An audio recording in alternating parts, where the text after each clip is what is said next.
الحمدللہ وکفی والصلاة والسلام علی عبادہ الذین اصطفیٰ خصوصاً علی افضلہم وخاتم النبیین محمد الامین وعلی آلہ وصحبہ اجمعین اما بعد فقد قال اللہ تبارک وتعالی کما ورد فی سورة المدثر اعوذ باللہ من الشیطان الرجیم بسم اللہ الرحمن الرحیم یا ایہا المدثر قم فانذر وربک فکبر وثیابک فطہر والرجز فاہجر ولا تمنن تستکثر ولربک فاصبر صدق اللہ العظیم رب اشرح لی صدری ویسر لی امری واحلل عقدۃ من لسانی یفقہوا قولی اللہم ربنا الہمنا رشدنا واعذنا من شرور انفسنا اللہم ارنا الحق حقا وارزقنا اتباعہ وارنا الباطل باطلا وارزقنا اجتنابہ اللہم ربنا زدنا ایمانا وہدا وعلما نافعا وعملا صالحا متقبلا اللہم ربنا آنس وحشتنا فی قبورنا وارحمنا بالقرآن العظیم اللہم اجعلہ لنا اماما ونورا وہدا ورحمہ اللہم ذکرنا منہ ما نسینا وعلمنا منہ ما جہلنا وارزقنا تلاوتہ آناء اللیل واطراف النہار واجعلہ لنا حجتا یا رب العالمین آمین۔ سورۃ المدثر کے بارے میں ایک روایت یہ بھی ہے کہ اس کی جو پہلی 7 آیات ہیں یہ پہلی وحی ہے جو حضور پر نازل ہوئی،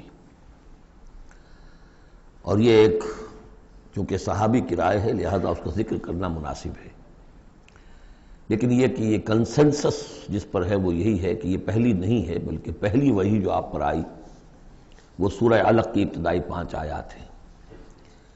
مغالطہ اس وجہ سے ہوا ہے کہ سورہ علق کہ نزول کے بعد جو اس کی آیات ہے شروع کی 5 اور اغلباً سورہ نون کی پہلی 7 آیات، پھر سورہ مزمل کی 10 آیات، ان کے نزول کے بعد پھر کچھ وقفہ رہا ہے۔ اس وقفے کے دوران جو ہے حضور پر خاصی طبیعت کے اندر بے چینی کی کیفیت طاری رہی، آپ چاہتے تھے کہ جلد از جلد یہ قرآن نازل ہو، لیکن اللہ تعالیٰ کی اپنی ایک مشیت تھی، اپنی حکمت کے تحت اس نے اس کا نظام بنایا تھا۔ اسی دوران میں اللہ تعالیٰ نے حضرت اسرافیل کو حضور کی تعلیم پر معمور کر دیا تھا، یعنی تعلیم جو ہے حضور کی وہ دنیاوی طریقے سے نہیں ہوئی کہ کسی کے سامنے زانو تلمس طے کیا ہو، الف باتا سیکھا ہو اور پھر اس کے بعد کتابیں پڑھی ہو، نہیں، اس اعتبار سے آپ امی محض تھے، دی ان لیٹرڈ ون۔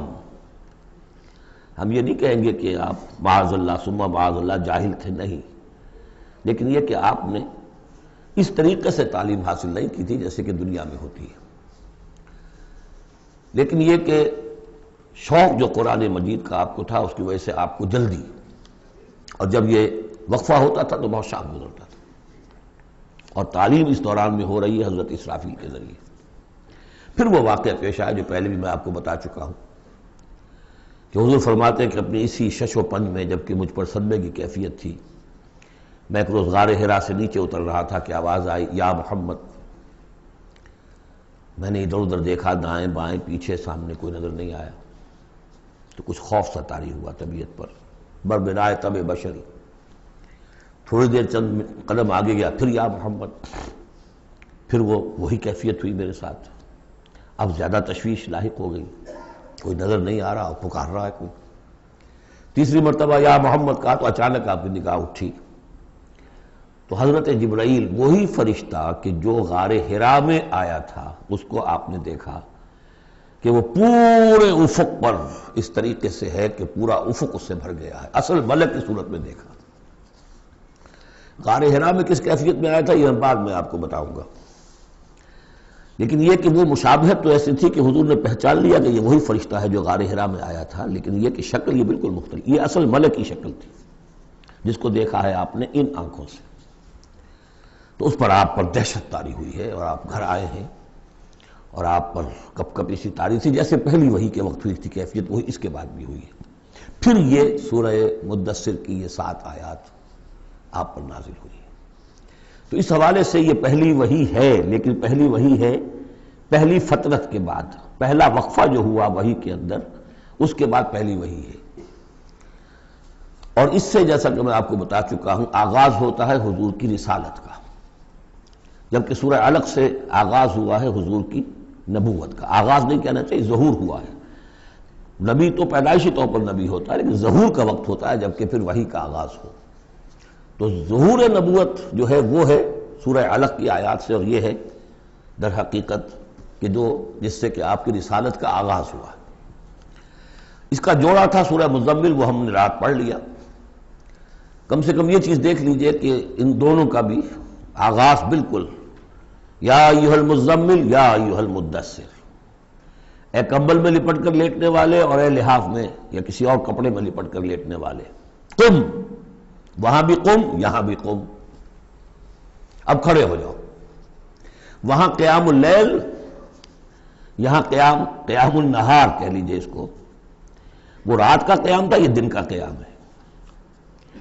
اس رات کے قیام سے آپ کے اندر روحانی ترقی کو بڑھانا مقصود تھا، تاکہ جو بھاری بوجھ آپ کے کندھوں پر یہ سورہ مدثر کی آیات کے حوالے سے آنے والا ہے، اگرچہ آپ معراج انسانیت میں پہلے سے فائز تھے، وَإِنَّكَ لَعَلَىٰ خُلُقٍ عَظِيمٍ، یہ تو ہم سورہ نون میں پڑھ چکے ہیں، لیکن یہ کہ اس بوجھ کو اٹھانے کے لیے عام انسانی اخلاق سے بھی بلندتر روحانی طاقت کی ضرورت تھی، اور وہ اسی طریقے سے پیدا ہو سکتی تھی کہ یہ قرآن مجید کو آپ خوب کوٹ کوٹ کر اپنے اندر اس کو داخل کیجئے، جذب کیجئے۔ رتل القرآن ترتیلا، ہیمر اٹ ڈاؤن۔ حالانکہ کتنا قرآن اس تک نازل ہوا تھا، مطلب repeat repeat and repeat and repeat, جیسے آپ زور زور سے کسی چیز کو ہیمر کرنے کے لیے ٹھوک رہے ہیں تو اس کو ہیمر کرتے ہیں۔ تو میں تو یہی لفظ استعمال کرتا ہوں، قرآن کو hammer it down into your heart, آپ کے دل میں، آپ کے پورے وجود میں یہ سرات کر جائے، جس کو اقبال نے خوبصورتی سے کہا، چوں بجاں در رفت جاں دیگر شود، جب جان کے اندر یہ قرآن سرایت کرتا ہے۔ اب یہ جو سورہ مدثر ہے، اس میں البتہ اس کی پہلی 3 آیات بڑی اہم ہیں، اور اس کو اچھی طرح سمجھ لیجئے۔ ایک ایک آیت کو سمجھیے، یا ایھا المزمل یا ایھا المدثر، ان دونوں سے ایک بات سمجھ لیجئے کہ حضور کی زندگی کا ایک خاص دور ہے جو ان کے پس منظر میں ہے، جب آپ پر غور و فکر کا، سوچ بچار کا غلبہ ہو گیا تھا۔ آپ ایک بڑے عملی انسان تھے، میں آپ کو بتا چکا ہوں، بچپن اسرت میں گزرا ہے، پھر لڑکپن اور پھر اور جو ہے جس کو ہم کہتے ہیں ایڈولسنس، وہ بھی سخت مشقت میں گزری ہے۔ پھر آپ نے کاروبار کیا ہے تو ایک سمجھیے کہ ملازم کی حیثیت سے یا عامل کی حیثیت سے کیا ہے، سرمایہ آپ کے پاس تو تھا نہیں، سرمایہ دوسروں کا ہوتا تھا۔ پھر ایسا ہوا ہے کہ اللہ تعالیٰ نے حضرت خدیجہ رضی اللہ تعالیٰ عنہا کا رجحان پیدا کر دیا، شادی ہو گئی، تو کم سے کم یہ کہ دنیاوی اعتبار سے، مالی اعتبار سے آپ اب اطمینان بخش صورت پیدا ہو گئی۔ پھر آپ نے کاروبار کیا، کھل کر کاروبار کیا، لیکن اچانک حضرت عائشہ صدیقہ فرماتی ہیں جب آپ کی عمر شریف 40 برس کے لگ بھگ ہوئی تو آپ کے اندر خلوت گزینی محبوب ہو گئی، حبب الیہ خلا، ملنا جلنا اب طبیعت مائل نہیں ہے۔ پہلے ہم کہہ سکتے ہیں کسی طور سے ایکسٹروورٹ انداز بھی تھا، لیکن اب اس کا وہ بیلنسنگ پارٹ آ رہا ہے انٹروورٹ کا، اب غور و فکر اندرونی۔ میرے نزدیک ایک ہی فرد نوع بشر ہے جو کلیتاً بیلنسڈ ہے انٹروورٹ اور ایکسٹروورٹس کے درمیان، اور وہ محمد الرسول اللہ ہے، ایک ہی ہے۔ بہرحال اس پر جو دور آیا سوچ بچار کا، تو جو آپ غار حرا میں جا کر بیٹھتے تو کیا کرتے تھے؟ الفاظ حدیث میں آئے ہیں حضرت عائشہ سے جو منقول ہے، کان یتحنث فی، وہاں کچھ عبادت کرتے تھے۔ اب عبادت کیا کرتے تھے؟ تو شارحین حدیث کا اس پر اتفاق ہے کہ کان تحنث ہی تعبد ہی فی غار حرا التفکر والاعتبار، غور و فکر، سوچ بچار، یہ کیا ہے، معاشرے کی حالت کیا ہے، اخلاقی زوال کی انتہا ہے، اس پر غور و فکر کہ اسی عرصے میں پھر وحی آئی. اس پر ایک اور اس غور و فکر پر ایک تشویش، ایک بوجھ، ایک ذمہ داری کا احساس. یہ دو چیزیں جب مل گئیں تو اب آپ کی طبیعت میں جب کسی شخص کے اوپر اس طرح سے تفکر کا غلبہ ہو جائے، متفکر ہو جائے وہ، اور وہ پھر کہیں کمبل لیا لیٹ گئے، کہیں اور اسی طریقے سے، تو یہ جو سوچ بچار کا دور تھا اس کی گویا کہ تعبیر کی گئی یا ایھا المزمل قوم، اب کھڑے ہو جاؤ. یہ سوچ بچار کا دور اب ختم ہو جانا چاہیے. اب آپ کی عملی زندگی کا آغاز ہے. یا ایھا المدثر قم، وہ قیام اللیل، یہ قیام النہار. قیام النہار میں جو آپ کے ذمہ رسالت کی ذمہ داری ہے وہ کیا ہے؟ قم فانذر، خبردار کرو.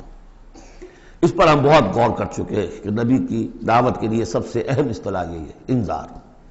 سورہ انعام سے شروع ہو گیا تھا، قل اوحی الی ھذا القرآن لانذرکم بہ ومن بلغ، کہہ دیجئے یہ قرآن مجھ پر وحی کیا گیا ہے تاکہ میں اس کے ذریعے سے تمہیں خبردار کروں.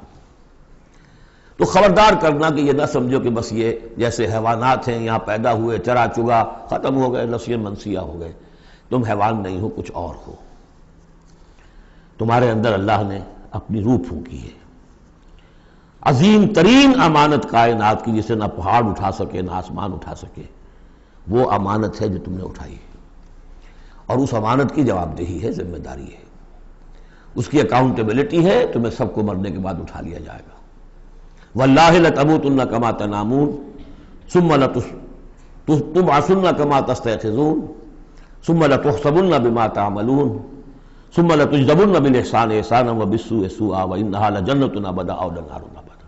یہ ہے انذار. نبی کی دعوت کا نقطہ آغاز انذار آخرت. لیکن اس کا ہدف کیا ہے؟ اس کا ہدف جو ہے کوئی خانقاہی نظام بنانا نہیں ہے. اس کا ہدف صرف کوئی تعلیم و تعلم کا نظام قائم کرنا نہیں ہے. ہدف کیا ہے؟ ربک فکبر، اپنے رب کو بڑا کرو. کیا مطلب ہے؟ رب تو بڑا ہے، کیا بڑا کریں گے؟ اس کی بڑائی مانی نہیں جا رہی، اس کے خلاف بغاوت ہے. ظہر الفساد فی البر والبحر، اس کی بڑائی منواؤ، اس کی بڑائی نافذ کرو. اسی کے لیے یہی لفظ ہے، وہ نیوکلیس ہے جس سے کہ پھر یوں سمجھیے بیج ہے یا گٹھلی ہے جس سے کہ تمام الفاظ نکلے ہیں. اقامت الدین، دین کو قائم کرو. لِیُظْہِرَہُ عَلَى الدِّینِ کُلِّہ، تاکہ اس دین حق کو تمام کے تمام نظام دین پر، نظام زندگی پر نافذ کیا جائے، غالب کیا جائے. مختلف اصطلاحات ہیں. لِتَکُونَ کَلِمَۃُ اللہِ الْعُلْیَا، تاکہ اللہ کی بات سب سے اونچی ہو جائے. وَیَکُونَ الدِّینُ کُلُّہُ لِلَّہِ، دین کل کا کل اللہ کے لیے. یہ سب کیا ہے؟ تکبیر رب. وَرَبَّكَ فَكَبِّرْ. تو یہ تین آیتیں اس اعتبار سے کہ حضور کا ایک خاص دور، تدبر، تفکر، پھر فکر مندی، یہ بھی بتا دیا تھا ورقہ ابن نوفل نے. اب دیکھیے انہیں صحابی نہیں سمجھا جاتا. کیوں؟ کہ ان کا انتقال فوراً ہو گیا تھا. اس کے بعد جب رسالت کا حکم آیا ہے اس وقت وہ موجود نہیں تھے. تصدیق کی ہے انہوں نے، نبوت کی تصدیق کی ہے. ان کا یہ وہی ناموس ہے. جب حضرت خدیجہ لے کر گئی حضرت ورقہ کے پاس کہ عمزاد میرے چچا کے بیٹے، ذرا دیکھیے یہ آپ کے بھائی کو کیا ہوا ہے، کیا تجربہ انہیں پیش آیا ہے. وہ کہا کیا تم نے دیکھا؟ آپ نے بیان کیا کہ ہاں یہ وہی ناموس ہے جو موسیٰ پر اور عیسیٰ پر نازل ہوا تھا، اور کاش کہ میں اس وقت تک زندہ رہوں جب تمہاری قوم تمہیں اس شہر سے نکال دے گی. تو اتنے پریشان ہوئے حضور، حیران ہوئے. اب مخرجیہم، کیا وہ مجھے یہاں سے نکال دیں گے؟ توقع نہیں. وہ تو مجھ سے بڑی محبت کرتے ہیں، میرے قدموں تلے اپنی نگاہیں بچھاتے ہیں، ہر جگہ مجھے خوش آمدید کہا جاتا ہے، کیسے ممکن مجھے نکال دیں گے؟ کہا کہ نہیں، یہ پیغام جس کے ذمے بھی آیا ہے اس پیغام کا پہنچانا، اس کی قوم اس کی دشمن ہو جاتی ہے.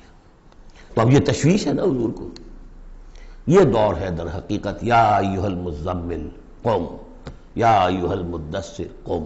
اب یہ جوڑے ہونے کا کانسیپٹ بھی سامنے ہو گیا. وہ قم اللیل ہے اور یہ قم فی النہار ہے. یہاں دعوت اور رسالت کا معاملہ ہے، کیونکہ ان آیات کے نزول سے قبل ابھی آپ کو اپنی دعوت کی تبلیغ کا حکم ملا ہی نہیں تھا. تو چونکہ ورقہ ابن نوفل کا انتقال ہو گیا، ان کا شمار جو ہے صحابہ میں نہیں ہوتا۔ اب اس کے بعد مزید جو آیات ہیں، وَثِيَابَكَ فَطَهِّرْ، اپنے کپڑوں کو پاک کر رکھنے کا اہتمام کیجیے۔ اب ان کی بہت صوفیانہ طرز پہ بھی تعبیر کی گئی ہے۔ ثیاب سے مطلب جو ہے وہ کپڑے نہیں ہے صرف، بلکہ دل بھی ہے۔ وَالرُّجْزَ فَاجُر، ہر قسم کی گندگی سے، گندگی ظاہری ہو اور یا باطنی ہو۔ باطنی گندگی ہے کہ اللہ کے سوا کسی اور سے لو لگی ہوئی ہو، اس شرک کو اندر سے کاٹیے، اور کوئی نجاست ہے تو اس کو باہر سے صاف کیجیے۔ وَلَا تَمْنُن تَسْتَكْثِرْ، اور دیکھیے ایسا نہ کیجیے کہ کسی پریشان دھرے کہ آپ کو جواب میں اس سے بھلا خیر کوئی ملے۔ آدمی کرتا ہے میں دے رہا ہوں، یہ ملے گا واپس، یہ بھی کبھی دے گا، آپ اس کو زیادہ چاہنے کی توقع میں نہ دیجیے۔ یہ تو عام ترجمہ کیا گیا ہے، لیکن مجھے پسند ہے جو مولانا اصلاحی صاحب نے ترجمہ کیا ہے۔ وَلَا تَمْنُن، منن کے معنی توڑنے کے بھی ہوتے ہیں، کاٹ دینا۔ وَلَا تَمْنُن، دیکھو اپنی اس جد و جہد کو، اپنی اس جو بھی آپ کے ذمہ فرض منصبی عائد کیا گیا ہے، اس کے ضمن میں اپنی کوشش کو منقطع نہ کر دینا، جو بھی حالات ہوں جاری رکھنا۔ تستکثر، بہت بڑے نتیجے نکلیں گے انشاءاللہ، کثرت کے ساتھ آپ کو وقت تو لگے گا، لیکن یہ کہ پھر آپ کا جو ہے بول بالا ہوگا۔ وَلِرَبِّكَ فَاصْبِرْ، اور اپنے رب کے لیے صبر کیجیے۔ اور یہ میں عرض کر چکا ہوں، صبر کے ساتھ لام آ جائے تو انتظار کیجیے، اپنے رب کے حکم کا انتظار کیا کیجیے، جو بھی حکم آئے اس پر عمل کیجیے۔ یہ 7 آیات ہیں۔ تو یوں سمجھیے کہ اس سورت کا ایک خاص جو ہے مناسبت قائم ہوتی ہے سورہ علق سے۔ اس سورت کے بھی 3 حصے ہیں، کل ہم دیکھیں گے انشاءاللہ۔ اس سورت کے بھی 3 حصے ہیں۔ پہلے حصے میں تو حضور سے یہ خطاب آ گیا، مکمل ہو گیا 7 آیات میں۔ اب اس کے بعد 3 آیات میں قیامت کا نقشہ کھینچا گیا۔ فَإِذَا نُقِرَ فِي النَّاقُورِ، جب سور میں پھونکا جائے گا، فَذَلِكَ يَوْمَئِذٍ يَوْمٌ عَسِيرٌ، تو وہ دن بہت سخت دن ہوگا۔ عَلَى الْكَافِرِينَ غَيْرُ يَسِيرٌ، کافروں پر وہ ہلکا نہیں ہوگا۔ یہ وہی دن ہے جس کے بارے میں سورہ مزمل میں ہم پڑھ چکے ہیں۔ یَوْمًا يَجْعَلُ الْوِلْدَانَ شِيبًا السَّمَاءُ مُنْفَطِرٌ بِهِ، پھٹ پڑنے کو ہے آسمان اس کے ساتھ، اور وہ دن ایسا ہے کہ جو بچوں کو بوڑھا کر دے گا۔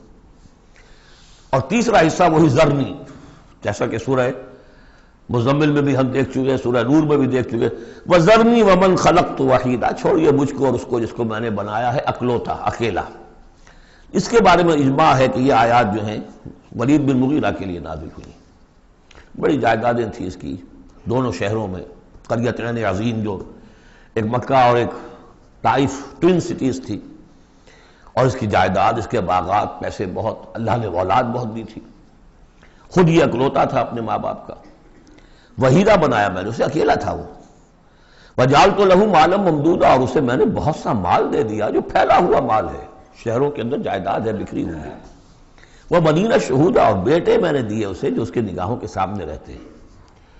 یہ بھی کسی شخص کی تونگری اور مرفہ الحالی کی علامت ہے کہ بیٹے اس کی نگاہوں کے سامنے ہوں، وہ ایکسپورٹ نہ ہو گئے ہوں امریکہ اور یورپ، معلوم ہوا کہ وہ تو گئے ہوئے ہیں بیٹے، ان کو دیکھنے کو بھی آنکھیں ترستیاں ہیں، سمجھے آپ، وہ تو پھر معلوم ہوا کہ کوئی بڑی ہی پتلی حالت ہے۔ شہودہ، بیٹے سامنے موجود ہیں۔ وَمَهَّدتُّ لَهُ تَمْهِيدًا، میں نے اس کے لیے خوب بستر بچھا دیا تھا، خوب تمہید کی تھی۔ ثُمَّ يَطْمَعُ أَنْ أَزِيدَ، پھر وہ چاہتا ہے کہ میں اور بھی دوں اسے، کلا، بس اب نہیں۔ إِنَّهُ كَانَ لِآيَاتِنَا عَنِيدًا، یقیناً وہ ہماری آیات کا مخالف اور دشمن بن گیا۔ وہ یہ تھا کہ ذہین بھی بہت تھا یہ شخص، اور یہ محسوس کرتا تھا کہ جو وہ محمد کہہ رہے ہیں ٹھیک ہے، لیکن یہ کہ یہ ساری میری جائیدادیں، میرے رشتے، میری دوستیاں، میری چودراہٹ، اس سب کا رسک میں کیسے لے لوں؟ تو یہی وہ شخص ہے جو سب سے زیادہ کمپرومائز کے لیے آپ پر زور ڈالتا تھا کہ محمد اس طرح نہ کرو، کچھ نہ کچھ اپنی بات منوا لو، کچھ لوگوں کی مانو۔ یہ جو رفت پڑ رہی ہے، a house divided amongst itself can not stand, قریش جو ہیں آپس میں تقسیم ہو جائیں گے تو پھر ہماری حیثیت کیا رہے گی؟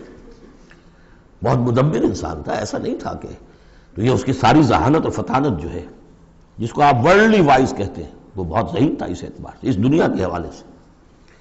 اور وہی شخص تھا، تو اس کا معاملہ یہ ہوا کہ ایک مرتبہ یہ کہیں گفتگو ہو رہی تھی بیٹھ کر چوپال میں کہ کیا کہیں ہم میں سے کوئی کہتا ہے یہ جادوگر ہے، کوئی کہتا ہے یہ شاعر ہے، باہر سے لوگ آتے ہیں، وہ جب سنتے ہیں مختلف قول تو وہ پریشان ہو جاتے ہیں، وہ سمجھتے ہیں کہ یہ خود پریشان ہے، جب یہ مختلف الخیال ہیں تو چلو میں خود جا کے اس شخص سے مل کر دیکھوں وہ کیا ہے۔ تو اس سے بہتر یہ کہ ہم ایک بات کہیں تو اب یہ کیا کہیں، اس پر مسئلہ پیدا ہو گیا۔ تو اب یہ کہ یہ گیا تھا حضور کے پاس بات کرنے، اور وہاں انہیں کچھ اندیشہ ہوا کہ یہ تو کچھ اثر ہو گیا، معلوم ہوتا بدل گیا۔ یہ واپس آیا ہے، پوچھا کہ کیا خیال ہے، کیا ہم اسے کہیں کہ شاعر ہے؟ کہ نہیں، میں شاعروں سے مجھ سے خوب واقف ہوں، جو محمد کلام پیش کر رہے ہیں وہ شعر نہیں، شاعر نہیں، کچھ اور چیز۔ اچھا ہم کاہن کہہ دیں انہیں؟ کہ نہیں نہیں، میری کاہنوں سے تعلقات ہیں، دوستیاں ہیں، میں جانتا ہوں کاہنوں کا کردار کیسا ہوتا ہے، کاہن کے قول کیسا ہوتا ہے، وہ ذو معنیین بات کرتے ہیں، ادھر بھی لگ جائے ادھر بھی لگ جائے، یہ کرتا ہے دو ٹوک بات۔ تو پھر کیا کہیں؟ ان کو یہ سمجھ میں آیا کہ یہ تو گیا، اس پر تو جادو چل گیا محمد کا۔ پھر اس نے جب تیور دیکھے تو کہا، یہ کہا جا سکتا ہے کہ یہ جادو ہے جو منقول ہے، پیچھے سے چلا آ رہا ہے۔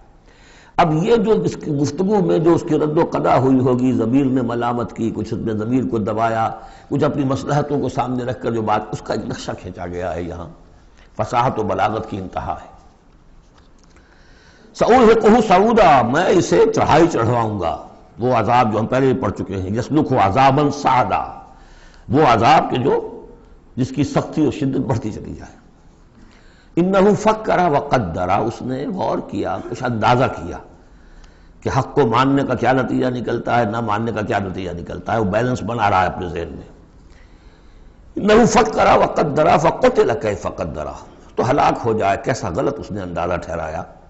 ثم قتل کیف قدر، پھر ہلاک ہو جائے، کیسا غلط اندازہ ٹھہرایا۔ ثم نظر، پھر اس نے ذرا دیکھا، جیسے کہ کہہ رہا غور و فکر، لوگ دیکھیں غور و فکر کر رہا ہے۔ ثم عبس وبصر، پھر ذرا وہ اپنا منہ بسورا اور ماتھے کے اوپر بھی کچھ وہ بل لے آیا۔ ثم ادبر واستکبر، اور پھر ذرا اس نے تکبر کے ساتھ اپنی پیچھے کو مڑا۔ فقال ان ھذا الا سحر یؤثر، اس نے کہا نہیں بس ٹھیک ہے، یہ جادو ہے جو چلا آ رہا ہے، محمد کا کلام جو ہے جادو ہے، جادو اثر تو ہے۔ ان ھذا الا قول البشر، لیکن ہے بہرحال یہ انسانی کلام، یہ جو محمد کا دعویٰ ہے کہ یہ اللہ کا کلام ہے، یہ نہیں۔ سأصلیہ سقر، اب اس پر جو اللہ کا غضب بھڑک رہا ہے، ان قریب میں اس کو ڈالوں گا آگ میں۔ وما ادراک ما سقر، اور تمہیں کیا معلوم کہ وہ سقر کیا ہے۔ لا تبقی ولا تذر، نہ باقی رہنے دے گی نہ چھوڑے گی، موت بھی نہیں آئے گی۔ لواحۃ للبشر، انسان کی کھال کو جھلس ڈالے گی۔ علیہا 19، اور اس پر 19 ہیں داروغہ، سرہنگ 19۔ یہاں تک تو یہ یوں سمجھیے کہ اسی آہنگ میں بات چلی آ رہی ہے، وہی چھوٹی چھوٹی آیتیں، وہی انداز، وہی فلو۔ آگے بڑی طویل آیت آ گئی ہے، یہ بالکل سورہ مزمل کی طرح ہے۔ وہاں جو طویل پھر آیت آئی ہے جس پر کہ ایک پورا رکوع مشتمل ہے، وہ بعد میں نازل ہوئی ہے۔ تو یہ آیت بھی بعد میں نازل ہوئی ہے۔ لوگوں نے کہا ہوگا یہ 19 کیا، کچھ تماشا بنا لیا لوگوں نے، اچھا بھائی 19 ہی فرشتے صرف وہاں، تو کوئی ڈر کی بات نہیں ہے۔ کسی نے کہا 10 کو تو میں نبٹ لوں گا، باقی کا تم بندوبست کر لینا، 19 ہی ہے نا، تو ایسی کون سی بڑی تعداد ہے۔ تو یہ جو استہزاء کا موضوع بنا ہے، اس پر یہ آیت اتری۔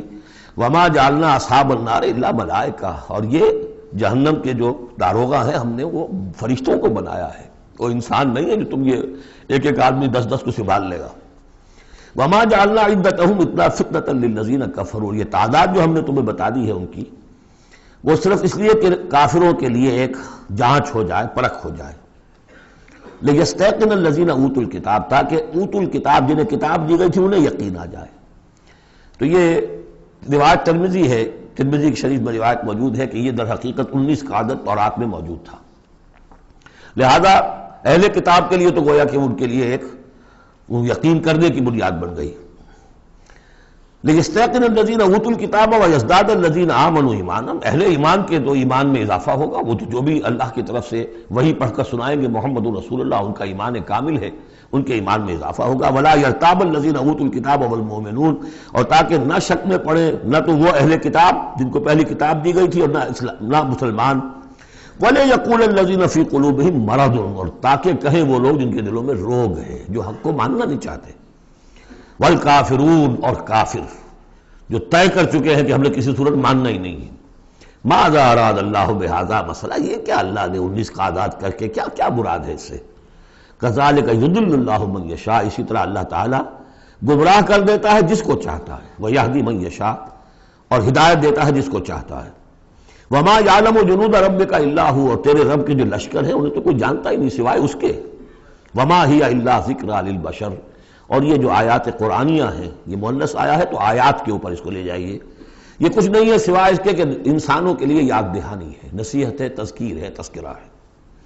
اب یہ 31ویں آیت تھی کہ جو اتنی لمبی تھی، وما جعلنا اصحاب النار الا ملائکہ سے شروع ہو کر یہ صاحب بتا رہا ہے کہ اس کا اسلوب مختلف ہے، یہ یا مدنی دور کی ہے یا یہ کہ بہرحال یعنی یوں سمجھیے کہ ہجرت سے متصل قبل کی، جیسے وہ آیت میں آپ کو بتا چکا ہوں. اب یہاں سے پھر وہی آہنگ شروع ہو رہا ہے جو پہلے تھا. کلا والقمر واللیل اذ ادبر والصبح اذا اسفر انہا لإحدی الکبر. کیوں نہیں، قسم ہے چاند کی، اور قسم ہے رات کی جبکہ وہ پیٹھ موڑے، پیٹھ پھیرے جانے لگے. والصبح اذا اسفر، اور قسم ہے صبح کی جبکہ وہ روشن ہو جاتی ہے، روشن کر دیتی ہے. اس میں اشارہ ہو رہا ہے در حقیقت کہ فترت وحی کی رات چلی آ رہی تھی. 600 برس سے نزول وحی کا سلسلہ منقطع تھا، وہ جس کا انہوں نے جنات میں تذکرہ کیا تھا من بعد کتاب موسیٰ.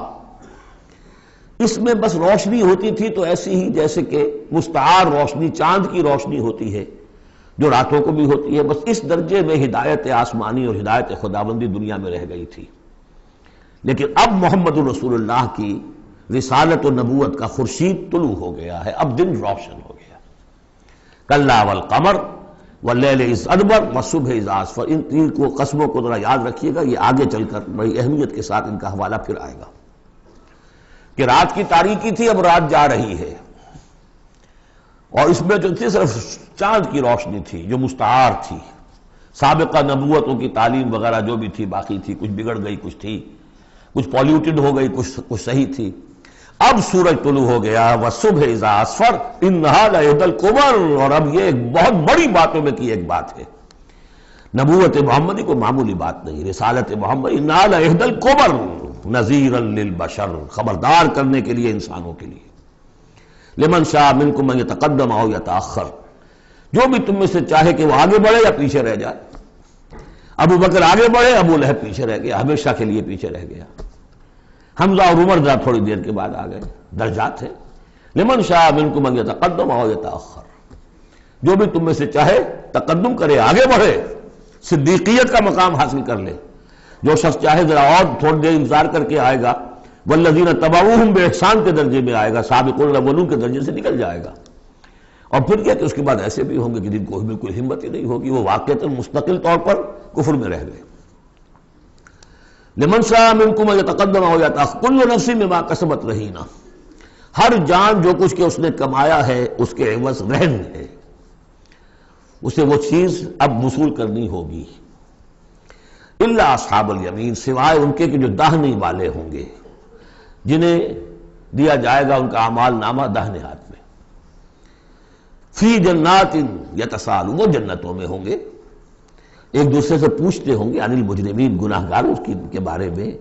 ما سلککم فی سقر، تم لوگوں کو کس چیز نے جہنم میں ڈالا، تم لوگ کیوں اس جہنم کے اندر پڑے. قالوا لم نک من المصلین، وہ کہیں گے کہ ہم نہیں تھے نماز پڑھنے والے. ولم نک نطعم المسکین، اور ہم نہیں تھے مسکین کو کھانا کھلانے والے. وَكُنَّا نَخُوضُ مَعَ الْخَائِضِينَ، اور ہم تو ایسے ہی بس مذاق ہی میں لگے رہے، باتوں کے بال کی کھال اتارتے رہے، ہم نے سنجیدگی سے سوچا ہی نہیں. وَكُنَّا نُكَذِّبُ بِيَوْمِ الدِّينِ، اور سب سے بڑھ کر یہ last but not the least, ہم جزا و سزا کے دن کا انکار کرتے رہے. حتیٰ أَتَانَا الْيَقِينُ، یہاں تک کہ موت کا وقت آ گیا. فَمَا تَنْفَعُهُمْ شَفَاعَةُ الشَّافِعِينَ، تو اب ان کے لیے ہرگز نفع بخش نہیں ہوگی شفاعت کرنے والوں کی کوئی شفاعت. فما لهم عن التذکرۃ معرضین، تو کیا ہو گیا ان کو، یہ تذکرہ، یہ ذکر، یہ قرآن جو محمد پیش کر رہے ہیں صلی اللہ علیہ وسلم، اسے اعراض کیوں کر رہے ہیں. کانہم حمر مستنفرہ، حمر مستنفرہ، ایسے ہیں کہ جیسے یہ گدھے ہیں جو بدک گئے ہیں. فرت من قسورہ، شیر کو دیکھا ہو کبھی آپ نے، دیکھا ہوگا ٹیلی ویژن وغیرہ پر، تو افریقہ کا نقشہ دکھایا جاتا ہے کہ ذرا شیر کی آہٹ دیکھتے ہیں اور پھر زیبرے جس طرح بھاگتے ہیں دمڑ دمڑ دمڑ کرتے ہوئے، ان کا پورا غول جو ہوتا ہے، تو وہ نشان وہ ہے اصل میں کہ یہ لوگ جو ہے اس طریقے سے کانہم حمر، وہ زیبرے بھی گدھے ہی ہیں نا. کأنہ حمر مستنفرہ فرت من قسورہ، کسی شیر کو دیکھ کر وہ بھاگتے. بل یرید کل امرئ منہم ان یؤتیٰ صحفا منشرہ. اب یہ ان کا استہزائیہ انداز تھا کہ محمد تم کہتے ہو کہ ہمارا حساب کتاب ہوگا، ہم میں سے ہر ایک کو کیوں نہیں دے دیے جاتے ہمارے اعمال نامے، یا یہ کہ یہاں سے مراد یہ ہے کہ جو کتاب تمہارے پاس آئی ہے تو ہمیں کیوں نہیں کتاب دے دی گئی؟ کھلے ہوئے صحیفوں میں ہم میں سے ہر شخص کے پاس کتاب آ جاتی. کلا بل لا یخافون الآخرہ، ہرگز نہیں، یہ جو باتیں بنا رہے ہیں یہ اس لیے کہ آخرت کا خوف نہیں ہے ان کے دل میں. جب آخرت کا خوف نہ رہے تو جو باتیں چاہو بناؤ. جیسے وہ کہتے ہیں کہ بے حیا باش و ہر چے خواہی کن، ایک دفعہ حیا کا پردہ اٹھا دو پھر جو چاہو کرو. کلا انہ تذکرہ، ہرگز نہیں، یہ تو بس ایک یاد دہانی ہے، نصیحت ہے. فمن شاء ذکرہ، جو چاہے اس سے نصیحت اخذ کر لے. وما یذکرون الا ان یشاء اللہ، اور یہ نہیں اس سے نصیحت اخذ کر سکیں گے کوئی بھی مگر یہ کہ اللہ چاہے. ہوا اہل التقوی و اہل المغفرہ، وہ ڈرنے کے لائق بھی ہے اور وہی مغفرت کا مجاز بھی ہے، جس کو چاہے وہ مغفرت کر سکتا ہے. اہل التقوی و اہل المغفرہ، یہ ہے سورہ مدثر. اب آگے چلیے، جوڑا آ رہا ہے سورۃ القیامہ اور پھر اس کا جوڑا ہے سورۃ الدہر. بسم اللہ الرحمن الرحیم. لا اقسم بهذا البلد وانت لا اقسم بیوم القیامہ ولا اقسم بالنفس اللوامہ ایحسب الانسان ان لن نجمع عظامہ. یہ سورت جو ہے بہت ہی حسین اور بہت منفرد سمجھیے کہ نمائندہ ایک سورت ہے قرآن مجید کی.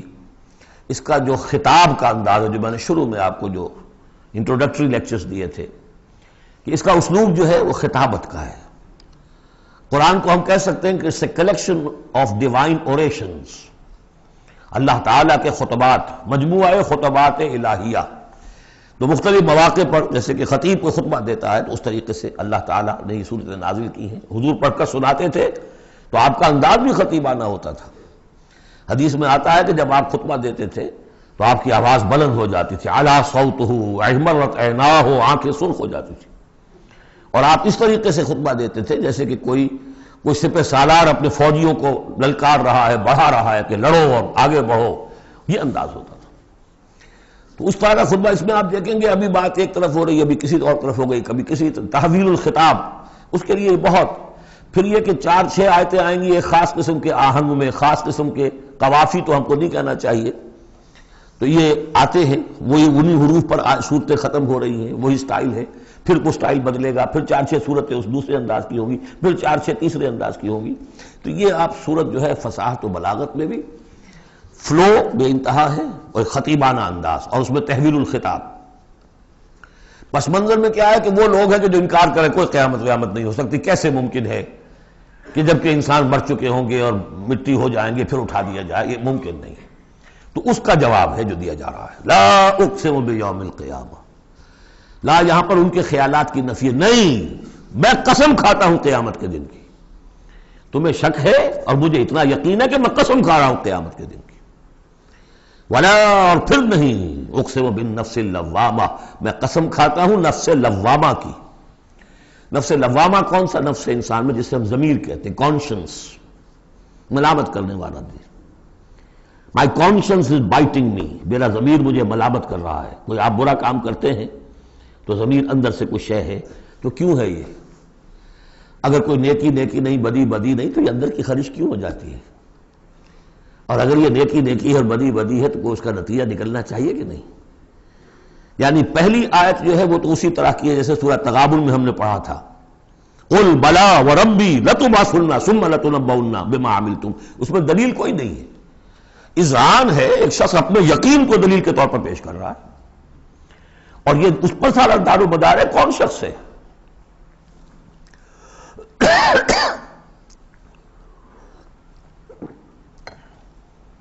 ایسا شخص کہ جس سے کبھی کوئی جھوٹ کا تجربہ کسی کو نہیں ہوا، وہ کہہ رہا ہے.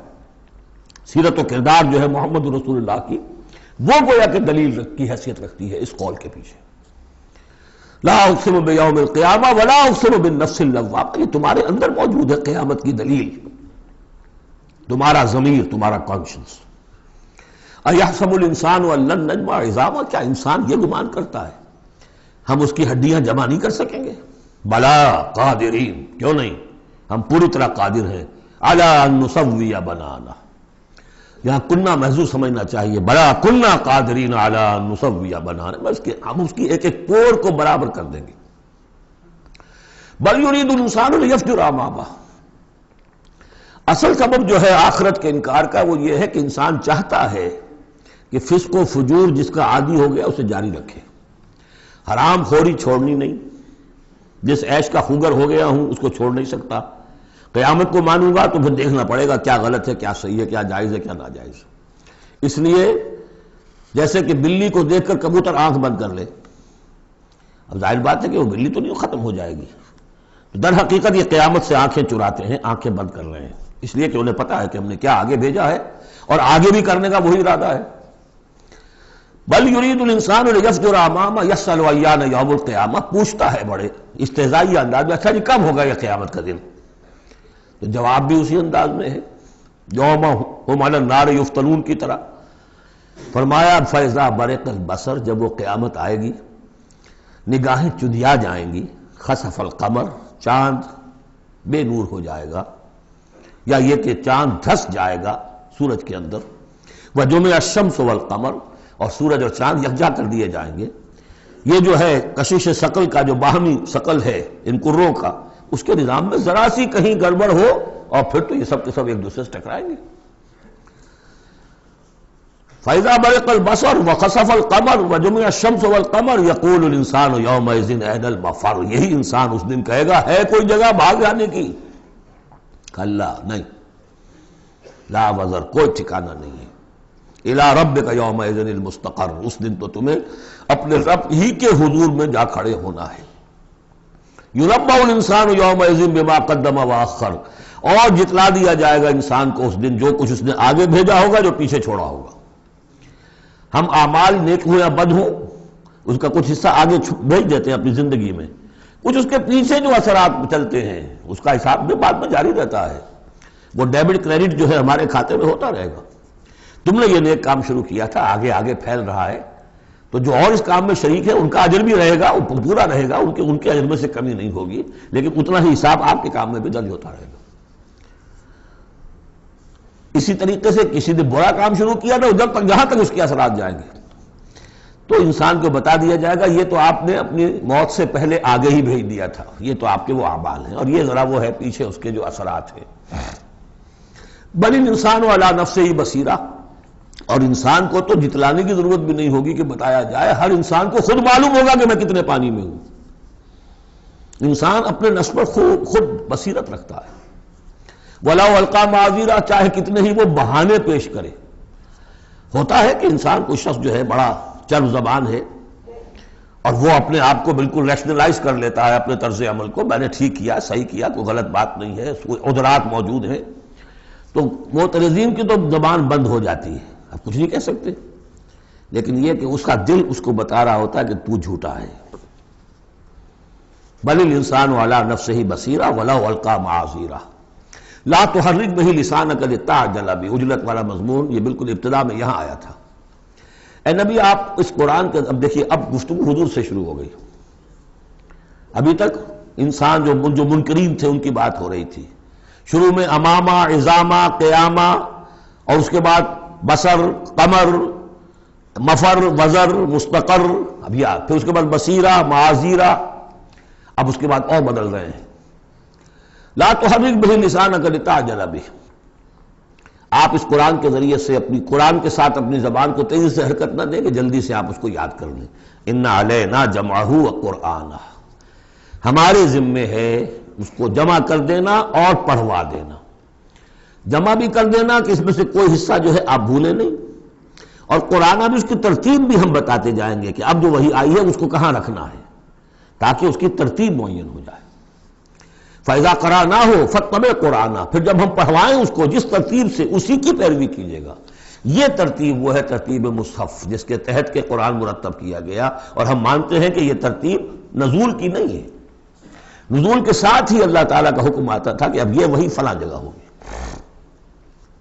ثم ان علینا بیانہ، پھر ہمارے ذمے ہے اس کو واضح کر دینا بھی، جیسے کہ ہم دیکھ چکے ہیں قرآن مجید کی تبیین کرتا ہے۔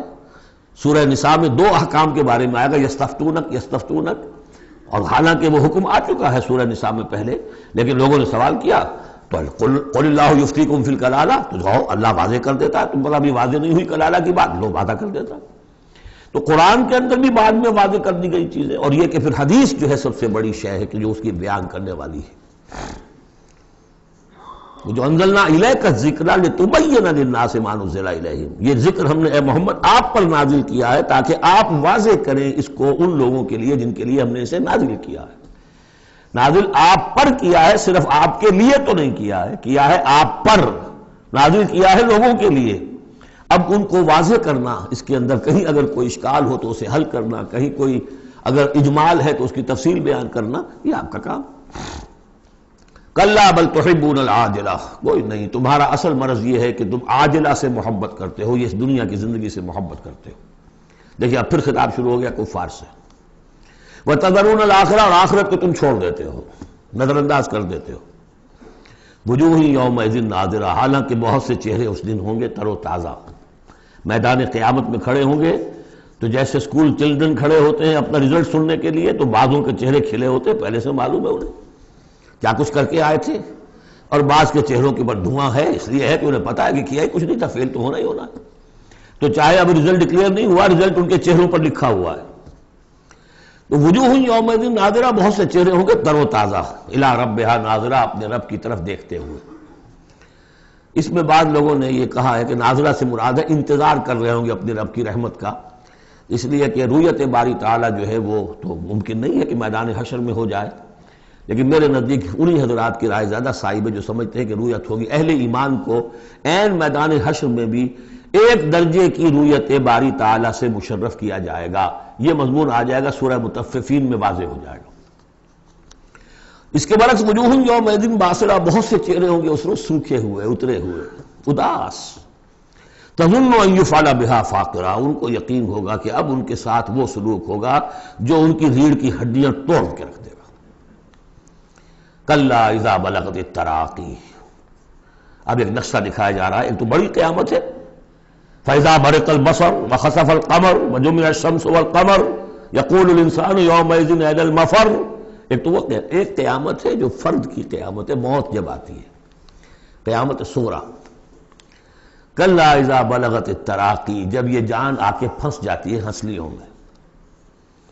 وقیل من راق، کہا جاتا ہے کوئی جھاڑ پھونک کرنے والا۔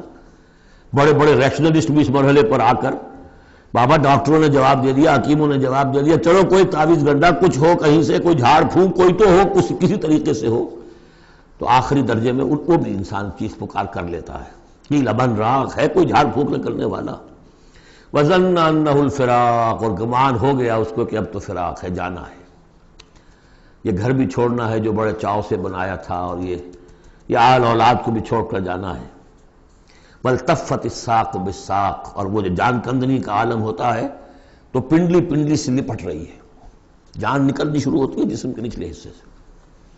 الی ربک یومئذ المساق، اس دن تو تمہیں اپنے رب ہی کی طرف دھکیلے جانا ہے۔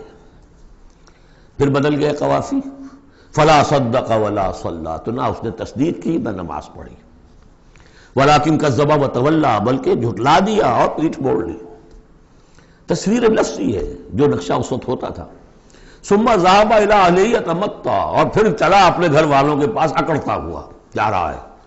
حضور کی بات کو تو نظر انداز کر دیا، امشو، چلو چلو یہاں سے، وَاصْبِرُوا عَلَىٰ آلِهَتِكُمْ، صبر کرو، جا کے جمے رہو اپنے آلہہ پر۔ ذهب الى اهله يتمطى، اولیٰ لک فاولیٰ ثم اولیٰ لک فاولیٰ، افسوس ہے تجھ پر اور افسوس ہے تجھ پر، اور پھر افسوس ہے تجھ پر اور پھر افسوس ہے تجھ پر۔ اَيَحْسَبُ الْإِنسَانُ أَن يُتْرَكَ سُدًى، کیا انسان یہ سمجھتا ہے کہ اسے یوں ہی چھوڑ دیا جائے گا، کوئی باز پرس نہیں، کوئی حساب کتاب نہیں، کوئی جواب طلبی نہیں، کوئی اجر نہیں، کوئی سزا نہیں، کوئی جزا نہیں۔ أَلَمْ يَكُن نُطْفَةً مِّن مَّنِيٍّ يُمْنَىٰ، کیا نہیں تھا وہ ایک گندے پانی کی بوند جو ٹپکائی گئی۔ ثُمَّ كَانَ عَلَقًا، پھر وہ ایک جوک کے مانند تھا کہ جو رحم مادر کی دیوار کے ساتھ چمٹی ہوئی تھی۔ عَلَقَةً فَخَلَقَ فَسَوَّىٰ، پھر اسی کو اس نے بنایا، اسی میں نقش و نگار بنا دیے، اسی میں آنکھیں آ گئیں، اسی میں کان آ گئے، اسی میں کیا کیا بنایا۔ فی ظلمات ثلاث، تین پردوں کے اندر۔ فجعل منہ الزوجین، اسی سے بنا دیے، کسی کو نر کسی کو مادہ، کسی کو مؤنث کسی کو مذکر۔ الیس ذلک بقادر علی ان یحیی الموتى، عقل کے اندھو یہ سوچو وہ ہستی جو یہ سب کچھ کر رہی ہے وہ اس پر قادر نہیں ہوگی کہ مردہ کو زندہ کر دے؟ جو تمہارا مشاہدہ ہے گندے پانی کی ایک بوند سے، افلاطون بھی اسی سے آ گیا، اور مقرات بھی، اور سقراط بھی، اور ظاہر بات ہے انبیاء بھی وہیں سے آئے ہیں۔ کہاں سے آئے ہیں؟ ایک ہی استثناء ہے نا حضرت عیسیٰ علیہ السلام کا، باقی تو سب کہاں سے آئے؟ وہیں سے آئے۔ سارے اولیاء اللہ کہاں سے آئے؟ وہیں سے آئے۔ گندے پانی کی بوند، اس سے کیا کچھ وہ بناتا ہے؟ تو تمہارا یہ خیال ہے کہ وہ مردہ کو زندہ نہیں کر سکے گا، اتنا عاجز ہو گیا۔ افعینا بالخلق الاول بل ہم فی لبس فی الخلق من خلق جدید۔ اس کے بعد جیسا کہ یہ سوال ہے، بلا کیوں نہیں؟ پروردگار یقیناً الیس ذلک بقادر بلا نشہد انک قادر علی ان تحیی الموتى، ہم اس پر گواہ ہیں۔ سورۃ الدہر۔ اب دیکھیے جس مضمون سے سورہ قیامہ ختم ہوئی تھی جوڑا وہاں سے شروع ہو رہا ہے۔ الم یکن نطفۃ من منی یمنی ثم خلق فسوی، آپ نے دیکھ لیا۔ اب دیکھیے بسم اللہ الرحمن الرحیم، هل اتى على الانسان حین من الدہر لم یکن شیئا مذکورا، کیا انسان پر نہیں آیا تھا ایک وقت ایسا بھی اس دہر میں سے، اس زمانے میں سے انسان نکلا ہے نا۔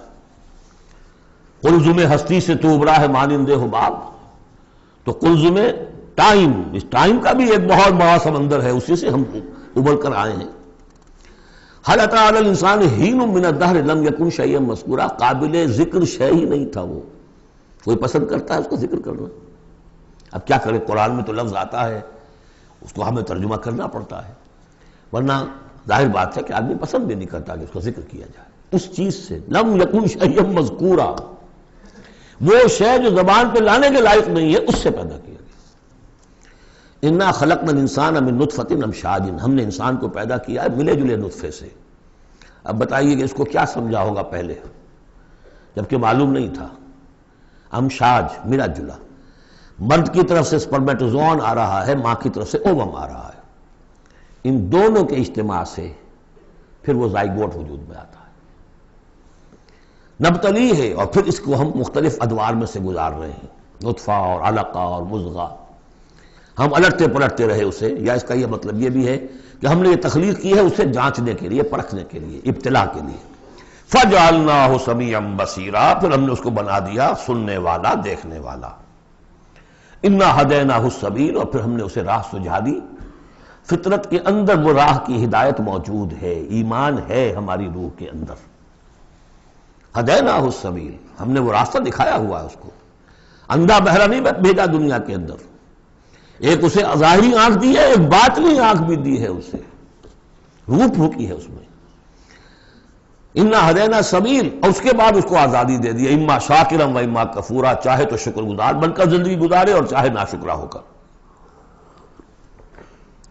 البتہ ان دونوں حالتوں میں انجام مختلف ہوگا۔ انا اعتدنا للکافرین سلاسل واغلالا وسعیرا، کافروں کے لیے ہم نے تیار کر رکھی ہے زنجیریں اور طوق اور دہتی ہوئی آگ۔ اس کے برعکس ان الابرار یشربون من کاس کان مزاجھا کافورا، ہمارے نیکوکار بندے جو ہوں گے وہ پیئیں گے اس پیالے میں سے جس میں کافور کی ملونی ہوگی، شراب طہور اور اس میں کافور ملی ہوئی۔ عین یشرب بہا عباد اللہ یفجرونہا تفجیرا، اور یہ چشمہ ہوگا جس کے پاس بیٹھ کر، جس کے کنارے بیٹھ کر پیئیں گے اللہ کے بندے، اور وہ اس چشمے کو جس طرح چاہیں گے اپنے اپنے علاقوں کے اندر اس کی شاخیں نکال کر لے جائیں گے۔ یوفون بالنذر، وہ نذر کو پورا کرتے ہیں۔ وَيَخَافُونَ يَوْمًا كَانَ شَرُّهُ مُسْتَطِيرًا، اور ڈرتے رہتے ہیں اس دن سے جس کا کہ شر پھیل جانے والی شے، قیامت کا دن۔ وَيُطْعِمُونَ الطَّعَامَ عَلَىٰ حُبِّهِ مِسْكِينًا وَيَتِيمًا وَأَسِيرًا، اور کھانا کھلاتے ہیں وہ اس کی محبت پر یا اس کی محبت کے علی الرغم، دونوں ترجمے اس کے، اللہ کی محبت میں کھلاتے ہیں کھانا، یا اس کھانے یا مال کی محبت کے علی الرغم کھلاتے ہیں۔ نفس میں تو اس کے بخل ہے، شوق ہے، لیکن یہ کہ اس شوق کے خلاف وہ کام کر رہا ہے، حل چلا رہا ہے اپنے اس دل کے اندر۔ متصدقین ان المصدقین والمصدقات وقرضوا اللہ قرضا حسنا، مسکینا و یتیما و اسیرا، مسکین کو، یتیم کو اور اسیر کو۔ انما نطعمکم لوجہ اللہ، یہ بھی کہتے جاتے ہیں ہم آپ کو یہ کھانا کھلا رہے ہیں صرف اللہ کو راضی کرنے کے لیے، لا نرید منکم جزاء ولا شکورا، آپ سے ہمیں نہ کوئی بدلہ چاہیے یہاں تک کہ شکریہ بھی نہیں چاہیے، ہم تو جو کام کر رہے ہیں صرف اپنے رب کو راضی کرنے کے لیے۔ انا نخاف من ربنا یوما عبوسا قمطریرا، ہمیں ڈر ہے اپنے رب کی طرف سے ایک ایسے دن کا کہ جس کی اداسی جو ہے وہ بڑی سختی ہوگی، قمطریرا۔ عبوسا قمطریرا کہتے ہیں کسی شخص کو جس کے چہرے پہ کبھی مسکراہٹ آتی نہ ہو، منہ سے قمطریرا ہے، وہ دن ایسا ہوگا کہ اس دن کسی کے چہرے پر مسکراہٹ نظر نہیں آئے گی۔ فَوَقَاهُمُ اللَّهُ شَرَّ ذَلِكَ الْيَوْمِ، تو اس دن کے شر سے اللہ تعالیٰ اپنے ان بچوں کو، اپنے ان بندوں کو بچا لے گا۔ وَلَقَّاهُمْ نَضْرَةً وَسُرُورًا، اور ان کو ملاقات کرا دے گا، ان کے لیے تو اب جو وہاں پر استقبال کرنے والی ہوگی تر و تازگی اور سرور اور مسرت۔ وَجَزَاهُمْ بِمَا صَبَرُوا، اور بدلہ دے گا انہیں ان کے صبر کا، جو انہوں نے صبر کیا دنیا میں، حلال پر اکتفا کی، اپنے فرائض ادا کیے، چاہے فاقے آ گئے، چاہے جان دینی پڑ گئی، تو اس کے ان صبر کے بدلے میں انہیں ملے گا جنت رہنے کے لیے، حریر ریشم پوشاک کے لیے، پہننے کے لیے، متکئین فیہا علی الارائک، بیٹھے ہوئے ہوں گے اس میں تختوں کے اوپر، لا یرون فیہا شمسا ولا زمہریرا، نہیں دیکھیں گے اس میں کوئی سختی نہ دھوپ کی اور نہ ٹھر کی۔ زمہریر بہت سخت سردی جس میں کم کبھی طاری ہو جائے، دھوپ جو ہے سخت تیز گرم، یہ شکل ہوگی نہیں، معتدل موسم ہر وقت۔ بدانیۃ علیہم ظلالھا، اور اس کے جو سائے ہیں وہ ان کے اوپر پھیلے ہوئے ہوں گے، جھکے ہوئے ہوں گے، وذللت قطوفھا تذلیلا، اور درختوں کے جو خوشے ہوں گے پھلوں کے وہ بھی نیچے کی طرف لٹکے ہوئے ہوں گے۔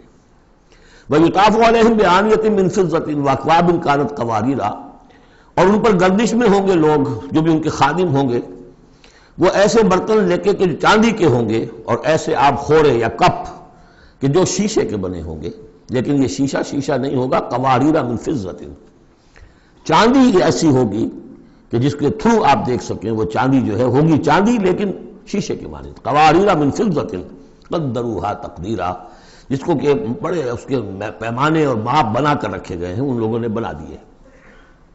وَيُسْقَوْنَ فِيهَا كَأْسًا كَانَ مِزَاجُهَا زَنْجَبِيلًا، پلائے جائیں گے اس میں وہ جام کہ جس میں ملونی ہوگی سونٹ کی، عَيْنًا فِيهَا تُسَمَّىٰ سَلْسَبِيلًا، یہ بھی ایک چشمہ ہوگا جنت میں جس کا نام ہے سلسبیل۔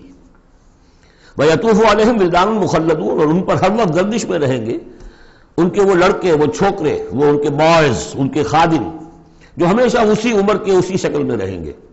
اذا رأیتہم حسبتہم لؤلؤا منثورا، اور وہ بھی جب تم انہیں دیکھو گے محسوس کرو گے کہ جیسے یہ تو لؤلؤا موتی ہے بکھرے ہوئے، وہ بھی نہایت خوبصورت ہوں گے۔ وَإِذَا رَأَيْتَ ثَمَّ رَأَيْتَ نَعِيمًا وَمُلْكًا كَبِيرًا، جہاں بھی دیکھو گے وہیں دیکھو گے کہ نعمتیں ہی نعمتیں ہیں اور بڑی بادشاہی ہے جو اللہ نے دے دی ہے اپنے ان نیک بندوں کو۔ عَالِيَهُمْ ثِيَابُ سُنْدُسٍ خُضْرٌ وَإِسْتَبْرَقٍ، ان کے اوپر ہوں گے کپڑے باریک ریشم کے، سبز وَإِسْتَبْرَقٍ، اور گاڑھے کے، نیچے کے جسم کے لیے گاڑھا لباس اور اوپر کے لیے باریک لباس۔ وَأَحُلُّوا أَسَاوِرَ مِن فِضَّةٍ، اور انہیں کنگن پہنائے جائیں گے چاندی کے۔ وَسَقَاهُمْ رَبُّهُمْ شَرَابًا طَهُورًا، اور پلائے گا انہیں ان کا پروردگار پاک مشروب، شراب جو پاک ہوگا۔ إِنَّ هَذَا كَانَ لَكُمْ جَزَاءً، اور کہا جائے گا یہ آپ لوگوں کا بدلہ ہے۔ وَكَانَ سَعْيُكُمْ مَشْكُورًا، اور یقیناً آپ کی جد و جہد، آپ کی بھاگ دوڑ دنیا میں جو آپ نے کی اللہ کے لیے، اللہ کے دین کے لیے، وہ سفل ہوئی، مقبول ہو گئی، اس لیے آپ کو یہ چیزیں بدلے میں ملی۔ اِنَّا نَحْنُ نَزَّلْنَا عَلَيْكَ الْقُرْآنَ تَنزِيلًا، اے نبی ہم نے آپ پر اس قرآن کو اتارا ہے بطرز تنزیل، تھوڑا تھوڑا کر کے۔ فَاصْبِرْ لِحُکْمِ رَبِّكَ، بس انتظار کیجئے اپنے رب کے فیصلے کا، یعنی آپ جلدی نہ کیجئے، یہ وہاں اس کے مقابلے میں آ گیا۔ وَلَا تُحَرِّكْ بِهِ لِسَانَكَ لِتَعْجَلَ بِهِ إِنَّ عَلَيْنَا جَمْعَهُ وَقُرْآنَهُ، ہم نے اسے بطور تنزیل ہی نازل کرنا ہے، تو آپ ذرا انتظار کیا کیجئے ربی کا۔ وَلَا تُطِعْ مِنْهُمْ عَاصِمًا أَوْ كَفُورًا، اور یہ جو کشاکش اب شروع ہو رہی ہے اس میں بھی آپ کو بہت صبر کرنا پڑے گا، نہ صرف قرآن کے لیے صبر کرنا پڑے گا ان تمام اس سارے کشاکش میں، لیکن یہ کہ آپ کسی گناہگار اور ناشکرے کی بات سنیے ہی نہ، ان کی باتوں پر دھیان ہی نہ دیجیے۔ وَاذْكُرِ اسْمَ رَبِّكَ بُكْرَةً وَأَصِيلًا، اور اپنے رب کے نام کی مالا جپا کیجیے صبح شام۔ وَمِنَ اللَّيْلِ فَاسْجُدْ لَهُ، اور رات کے ایک حصے میں اس کے لیے سجدہ کیا کیجیے۔ وَسَبِّحُوا لَيْلًا طَوِيلًا، اور رات کے بڑے حصے میں تسبیح کیجیے۔ یہ وہی حکم چلا رہا ہے ابھی، ابتدائی دور کا ہے چونکہ، تو ابتدائی دور میں تو یہ نمازیں 5 وقتہ نہیں تھے، سارا معاملہ رات ہی کا تھا۔ سورہ مزمل سے چلا رہا ہے معاملہ، قُمِ اللَّيْلَ إِلَّا قَلِيلًا نِصْفَهُ وَانقُصْ مِنْهُ قَلِيلًا أَوْ زِدْ عَلَيْهِ وَرَتِّلِ الْقُرْآنَ تَرْتِيلًا، تو لیلاً طویلا۔ بعد میں جب 5 وقتہ نماز کا نظام آ گیا، اب اس کو مختصر کر کے تہجد، اور وہ بھی سب کے لیے نہیں، وہ بھی حضور کے لیے فرمایا نافلۃ لک ومن اللیل فتہجد بہ نافلۃ لک، حضور کے لیے تو وہ بھی بمنزلہ فرض تھی، لیکن باقی لوگوں کے لیے نفل ہے، وہ جو چاہے کریں۔ لیکن حضور کے لیے بھی وہ نفل جو ہے وہ فرض کے حکم میں ہے، یعنی نفلی فرض ہے، وہ اضافی فرض ہے کہ باقی سب نمازیں فرض ہیں ہی ہے، ایک اضافی فرض ہے آپ کے لیے نافلۃ لک، باقی سب کے لیے وہ نفل ہے۔ ان ہؤلاء یحبون العاجلۃ ویذرون وراءہم یوما ثقیلا، یہ لوگ اصل میں دنیا کو دنیا سے محبت کرتے ہیں۔ دیکھیے وہی مضمون آ گیا جو سورہ قیامہ میں، کلا بل تحبون العاجلۃ وتذرون الآخرہ وجوہ یومئذ ناظرۃ الی ربہا ناظرہ۔ تو ان ہؤلاء یحبون العاجلۃ ویذرون وراءہم یوما ثقیلا، یہ محبت کرتے ہیں اس عاجلہ سے، اس نقد زندگی سے، فوری زندگی کو، اور چھوڑے بیٹھے ہوئے ہیں جو ان کے پیچھے ایک بڑا بھاری دن آنے والا قیامت کا دن، اس کا تصور نکالا ہوا ہے۔ یوما یجعل الولدان شیبا السماء منفطر بہ وراءہم یوما ثقیلا، جو ان کے پیچھے بھاری دن ہے۔ نحن خلقناہم وشددنا اسرہم، ہم نے ہی ان کو تخلیق فرمایا اور ان کے جوڑ خوب مضبوط باندھے ہیں۔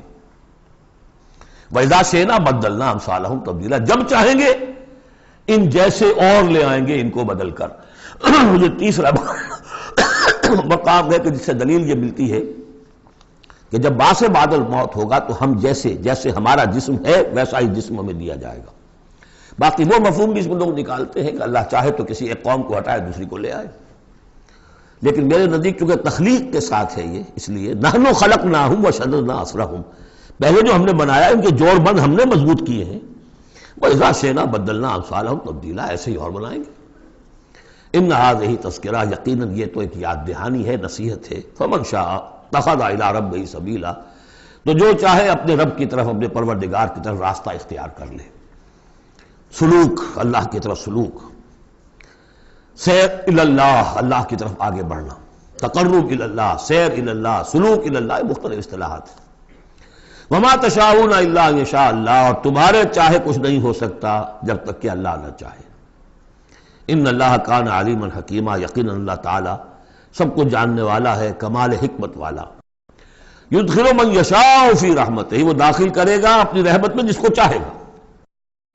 اب اس میں یشاء کا فاعل یہ بھی ہو سکتا ہے جو چاہے گا کہ داخل ہو، یعنی جو ہم نے سورہ بنی اسرائیل میں پڑھا تھا، ومن کان یرید الآخرۃ ومن اراد الآخرۃ وسعی لہا سعیہا وہو مومن، جس شخص نے آخرت کو اپنا اصل مقصود بنا لیا اور اس کے لیے محنت کی ویسی جیسی کہ اس کے لیے محنت کی جانی چاہیے اور وہ مومن ہو، فاولئک کان سعیہم مشکورا، ان کی سعی اور جہد جو ہے اللہ کے ہاں قبول ہوگی۔